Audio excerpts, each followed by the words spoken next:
there. Subscribe to my channel. And also press this bell icon. Hello guys, magandang araw po sa inyo.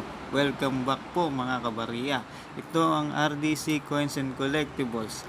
Ito po ang inyong lingkod na laging handang magbigay ng impormasyon patungkol sa mga barya mula sa Pilipinas.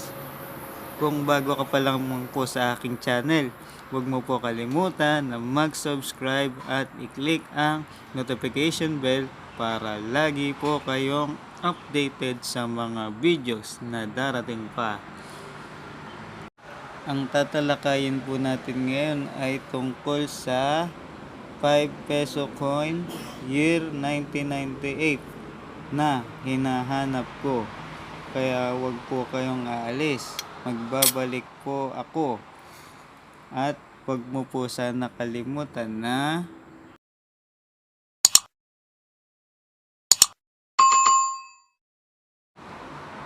sa mga nagtatanong kung legit ba ito.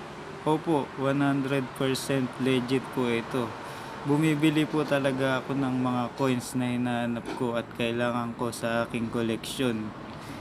Kung meron po kayo ng mga coins na hinahanap ko, pwede nyo po akong i-message sa FB page ko, RDC Coins and Collectible. Salamat po. Konting kaalaman lang ito guys. Ito po ang 5 peso coin year 1998 BSP series. Ang komposisyon po nito ay nickel brass or gawa sa nickel brass na may bigat na 7.7 grams at may lapad na 27 mm at may kapal na 1.87 mm. Dalawang klase po ang ginawa ng Bangko Sentral ng Pilipinas.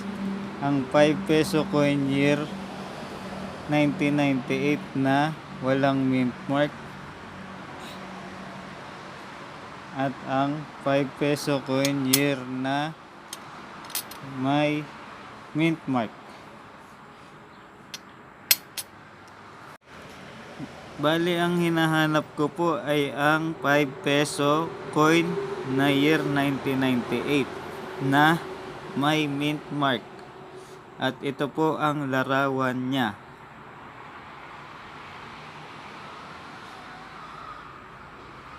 Ang mint mark po ay matatagpuan sa malapit sa balikat ni Emilio Aguinaldo.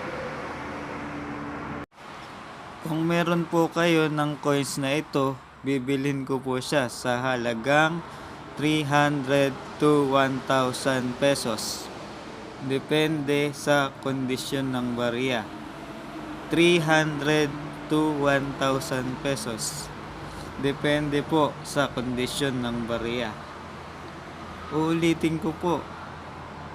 Ang year na hinahanap ko sa 5 peso coin na year 1998 ay may mint mark.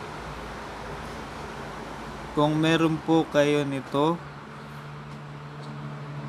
bibilin ko po siya sa halagang 300 to 1,000 pesos. Pwede nyo po akong i-message sa FB page ng RDC Coins and Collectibles. Yun lamang po mga kabarya at sana po mabentahan nyo ko para sa aking koleksyon. Kung meron po kayong mga katanungan, mag-comment lang po kayo sa ibaba. Subscribe, like, and share. Salamat po sa panonood. Bye-bye!